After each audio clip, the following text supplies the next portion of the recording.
Prashanti is getting ready to cross our path with beautiful hostess Nalini Bhat. Nalini travels across the country to come to deliver her productions. Nalini is a true devotee of Satya Sai Baba. This week, Madam Nalini will elaborate on, quote, Ishwaramma Day, unquote. Let's have a look.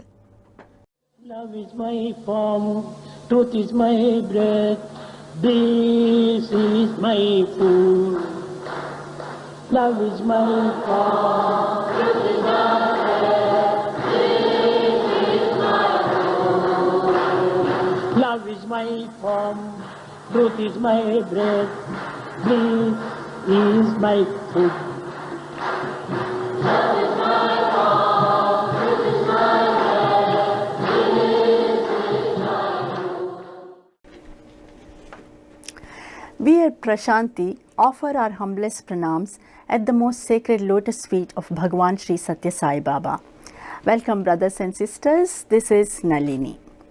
May 6th, the day Ishwaramma, Shri Baba's most revered mother, passed on, is celebrated as Ishwaramma Day or Children's Day in Sai centers all over the world in honor of the immense love she had for children.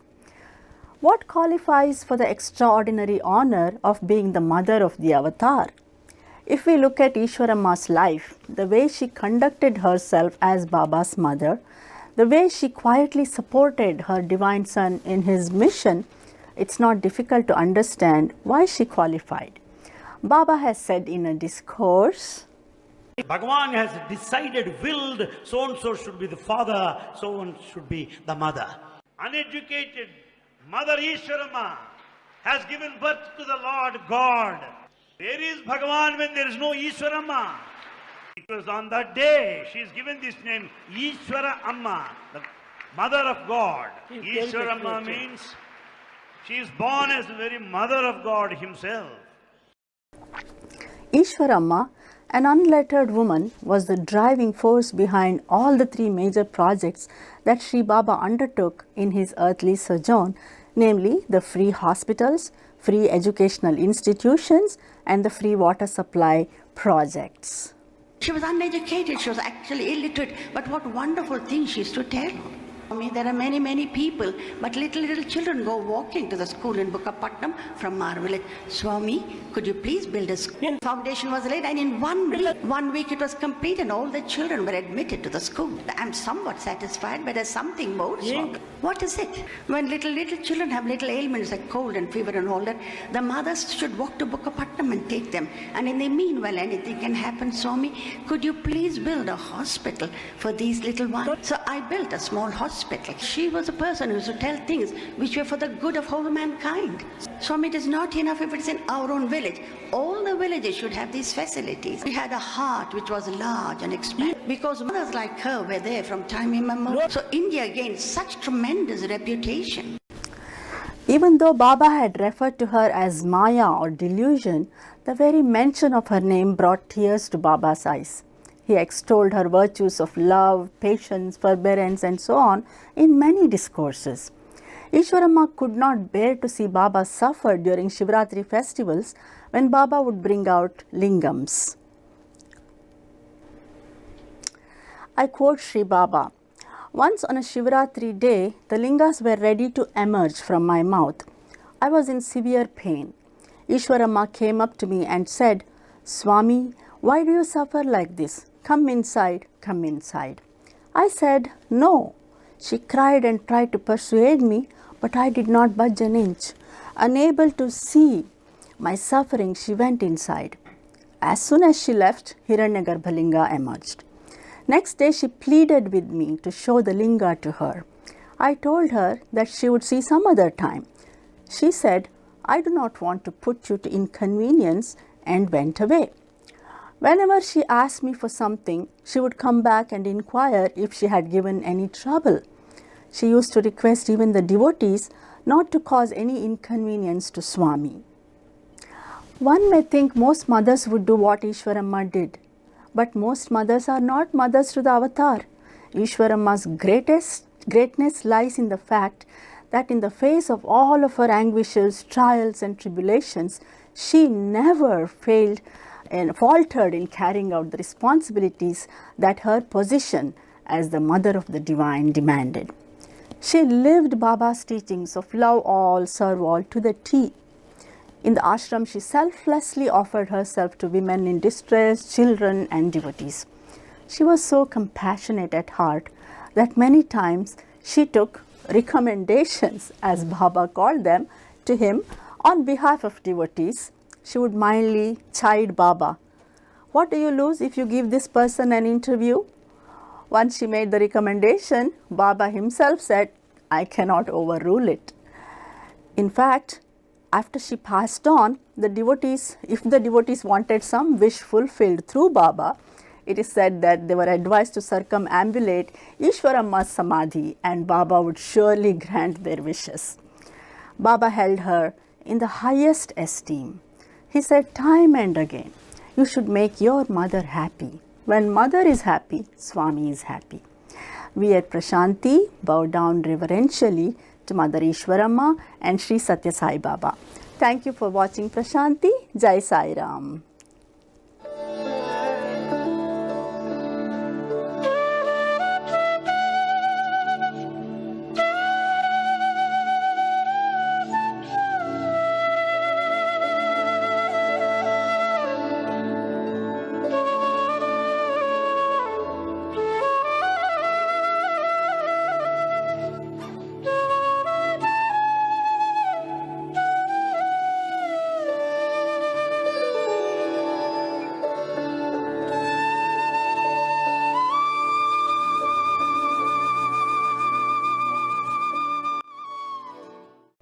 We shall now move on over to Prashanti. The pretty hostess here is Nalini Bhat. Nalini is a true devotee of Satya Sai Baba. This week, Nalini will project on Baba's foster mother who offers her home for holy songs. Let's see. Love is my form, truth is my breath, bliss is my food. Love is my form, truth is my breath, bliss is my food. Love is my form, truth is my breath, bliss is my food. Love is my form, truth is my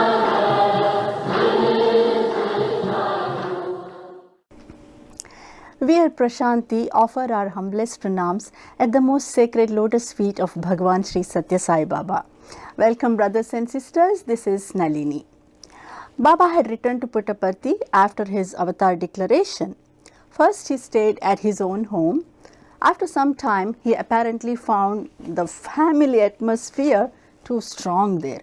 So he moved to the residence of Subbaraju, the brother of Ishwaramma, who was also Baba's sister's husband. By this time, the very air seemed to be broadcasting the news that there is a miracle boy in Puttaparthi, which made devotees pour into Puttaparthi from distant places like Bangalore and Mysore. Now, where could one accommodate such crowds? Baba's foster mother, the kind old Karanam Subbamma, came to the rescue. Without blinking an eye, she offered her own spacious house for the people to gather. After all, Baba had practically lived in her home in his younger days, and she loved him like her own son, just like Yashoda loved Krishna, even though Yashoda was not his birth mother. Subbamma worshipped Baba as God of gods, and extremely hospitable that she was, she welcomed all with a loving heart.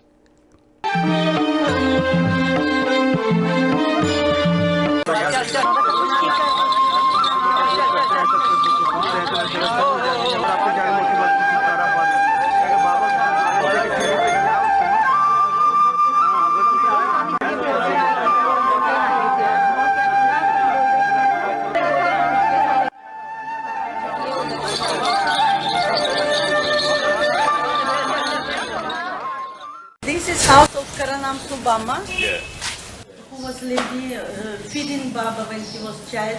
Yes. She was Brahmin lady. She had only vegetarian food. Baba ran from his house and come here to eat. Oh, I see. Ancient house of rich people, Yes. which is about 100. Such huge crowds started gathering that Thursday bhajan sessions became an everyday feature. Soon, even the large house of Karnam Subbamma began to be cramped. So the generous Subbamma put up a shed and a tent next to her house. Devotees who came from Bangalore, Anantapur and Mysore pitched their own tents. Since Baba never liked to send any devotees hungry, food had to be ready and served at all times. Subbamma never got tired of cooking for the large number of devotees who landed in her house at all hours. The fire in her kitchen never stopped burning, the grinding stone never stopped grinding, yet the smile on her face never faded. Sometimes, in spite of her best efforts, food was found to be insufficient. But when Baba was there, where is the need to worry about scarcity of food? Baba would just take 2 coconuts, strike one to the other, and the coconut would break exactly into 2 halves. He would then sprinkle the coconut water on the food. Food just multiplied until all the devotees ate to their heart's content. Here is a clip of Baba breaking the coconuts in his inimitable way.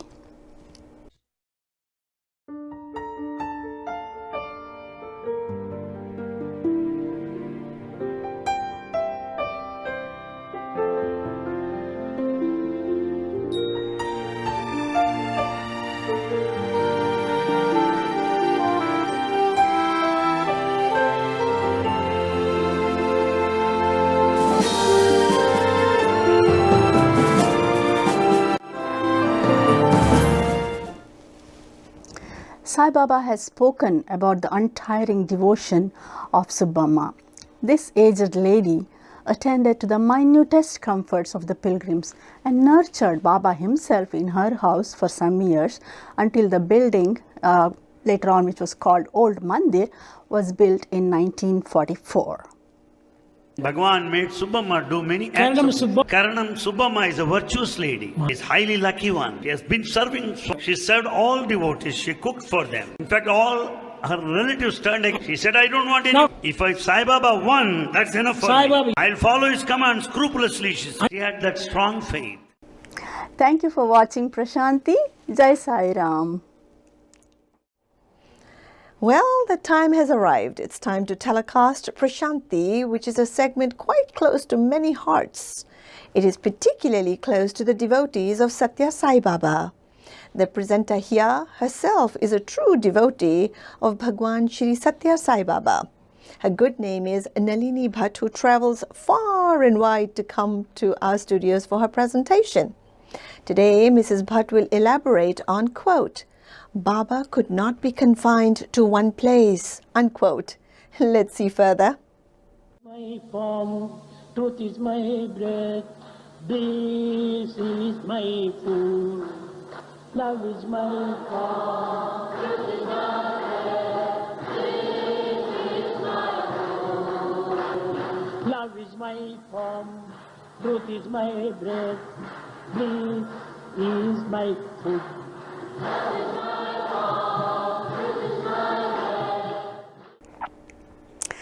We at Prashanti offer our humblest pranams at the most sacred lotus feet of Bhagwan Shri Satya Sai Baba. Welcome brothers and sisters, this is Nalini.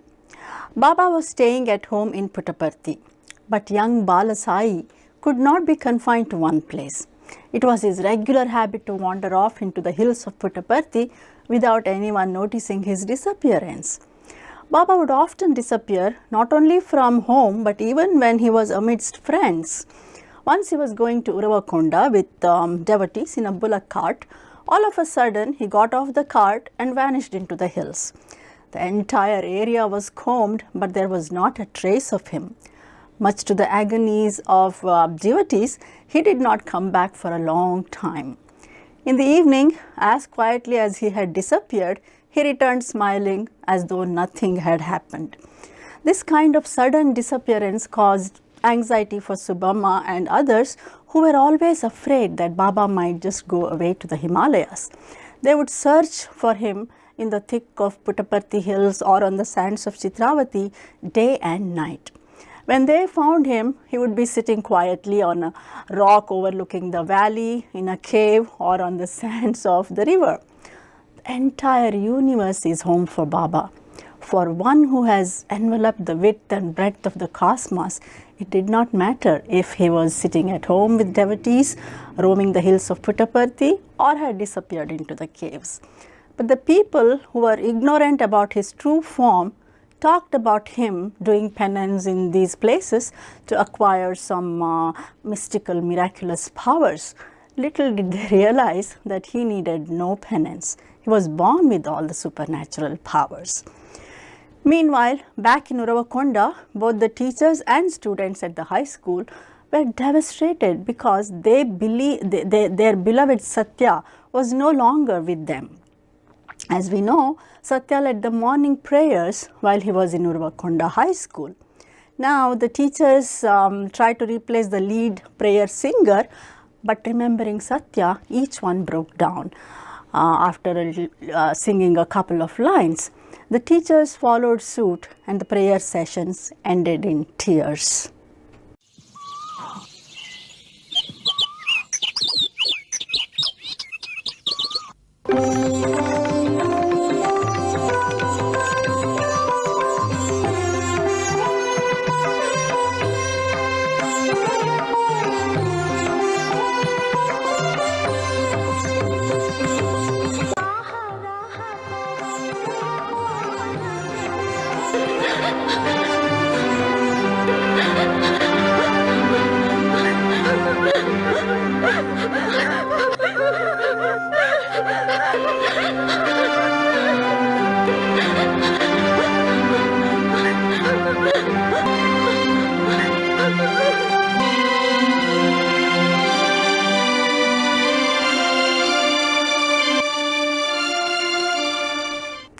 Satya had endeared himself so much to his friends and teachers at school that they found his absence unbearable. Baba himself became emotional while narrating this incident. Let's watch. Next day he left the school. Understand, truly I am sorry. Not have any sort of attachment, there's no more relationship with you. It's impossible for any mind to imagine. Later, all boys were surprised. They followed Swami saying that Swami did not reply anyone. He came straight to Anjaneya had some garden there. Swami went in there, he sat on a boulder. One started teaching. That was the first teaching of Bhagavan given to humanity. All teachers convened a meeting.